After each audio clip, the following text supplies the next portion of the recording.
হরিপুর গ্রামে এক রহিম বলে গরিব মানুষ থাকতো সেখানে। সে কিন্তু ডাস্টবিনের জায়গায় বড়া দিয়ে পয়সা কুড়াতো, আর এদিকে ওদিকে তাকাতো, শুধু জিনিসগুলো দেখতো। সে দেখেতে পেছন দিকে ঘুরে দেখে যে একটা বড়া থাকে। তা দেখে তার মনে ভাবে, আরে এটি আরো কি বটে, এর সামনে যাওয়া যাক। সে সামনে যায়, দেখে যে এই বড়াটা খোলা যাক।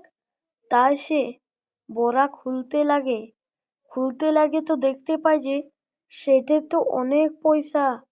সে দেখে রহিম কিন্তু অবাক হয়ে যায়। সেই অবাকে সেও মনে করে যে আমি এই পয়সাকে ঘর নিয়ে যাব।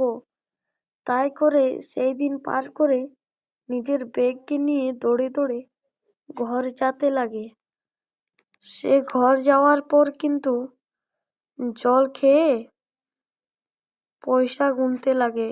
একটা বান্ডেলে 1 লাখ করেছিল, তাহলে সে হিসাব করে তার ঠিক হলো 1.5 লাখ টাকা। মনে করে আগের কথা, তাকে গ্রামের ছেলে মেয়ে সবাই কিন্তু সে কিন্তু তা পরের দিনে তো একটা নতুন দোকান খুলে ফেলে। সে বলে, আসুন আসুন, ফ্রি রাশন, একদিনের জন্য ডিসকাউন্ট আছে।